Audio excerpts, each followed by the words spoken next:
of the Thursday night game between the Cowboys and the Giants. And the score, Cowboys 14, the Giants 9. Giants win the toss. They elect to defer. The Cowboys have to punt on their first possession, but then after that, we have scores on every single possession afterwards if you don't count the Cowboys' last possession that they had.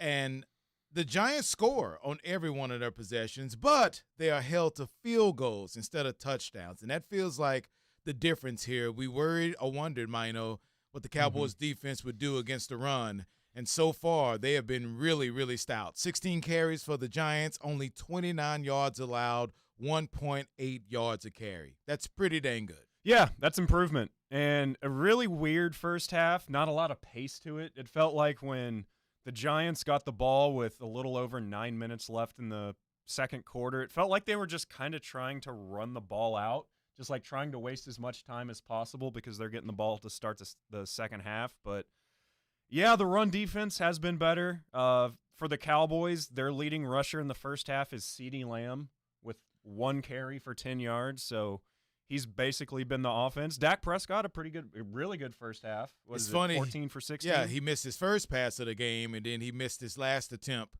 of the first half. And then in between, he hit 14 of 16, 164 yards, 2 touchdowns. Again, they just don't have a running game, man. Only 8 carries for the Cowboys, 29 yards. And we said on our show, Mino, that if Daniel Jones had to attempt 20 passes or less, I felt like the Giants would almost be guaranteed to win this game. That means that their running game is on point. And to credit the Cowboys defense, they have not allowed them to get on point at all.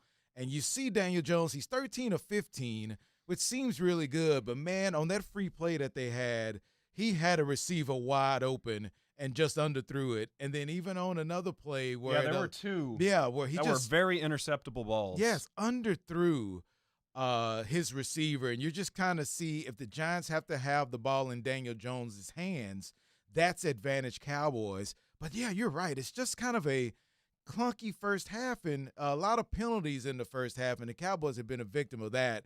They've had 9 penalties for 70 yards, and the Giants have been 10. Yeah, they got a lucky break on the first drive for the Giants because that would have been a first down after a 15-yard penalty on Overshown, but it gets called on the Giants and they have to settle for a field goal.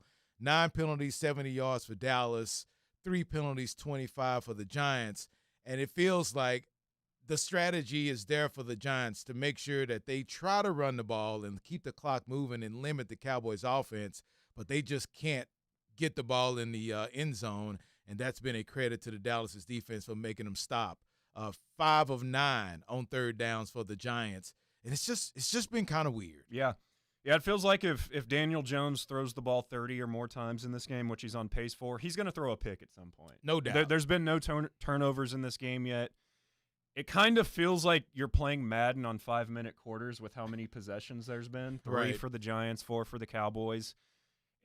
And they're going after Booth. Booth has been bad in the first half for the Cowboys. It was on the first possession when he just got cooked by Neighbors. Fell down. Double move, broke his ankles. His knee is bleeding from falling down so much in this game. If it weren't for a bad ball on Daniel Jones right there, that could have been a more successful play for the Giants. It was a free play for the Giants because the Cowboys were outside and the double move got Booth. So all in all, the improvement of the Cowboys' run game, you could tell that was their main focus in the days leading up to this game to make sure that they stop the run, and the Giants haven't been able to do that. But you just wonder if it's going to continue to be these time-consuming drives.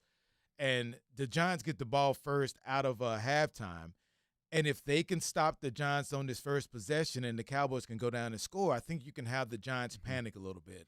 But 3 possessions and 3 scores still have you a little bit worried about the defense. They've always been bend but don't break, and they're doing exactly that tonight.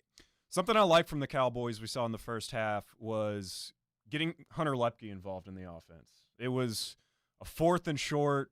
He had a nice little run to pick up the first down, and he might be the best running back on this team. We haven't seen a lot of Zeke. He has, 1 carry for 5 yards in the first half. Yep. Al Michaels said it was an 8-yard gain, but he only went 5. But I'd like to see some more Lepke. He's good. He's kind of like a tight end, fullback, running back, and when you have a bad running game, I'm not saying he's great at it, but especially if you get down in the red zone inside the 5-yard line, like you don't have a running back that can really jam it in there. Maybe Zeke is that guy. I don't know, but he's not getting a lot of play time. But yeah, I'm interested to see how this one, if it kind of opens up in the second half a little bit. You would feel that it has to. You can tell that both teams are using the short passing game as just an extension of the running game because they don't trust their running game. And you're wondering if there's a team that can get the running game going, maybe they'll have an advantage. But 3 possessions for the Giants, 3 field goals, 3 possessions for the Cowboys, 2 touchdowns, and they lead 14-9 at halftime over the Giants. Don't forget to tune into the post-game show after the game. It's myself, it's Matt McLaren, it's Mino. We will take you a couple of hours afterwards to see what the hell comes out of this game. 14-9, I know a lot of people are worried, probably encouraged by the way the defense is playing, but wondering if the offense will get more possessions and if the defense can get the Giants off the field and not have those long, lengthy possessions. And we'll see you guys after the game on the ticket, and we're going to rip somebody deserves to be ripped. We're going to do this in honor of Moose. Probably going to be Joe Lecce. I think we're going to we'll rip definitely him rip Joe Lecce. Hiding the margaritas. That is easy. All right, we'll see you guys after the game on the post-game show here on the ticket. Enjoy the second half.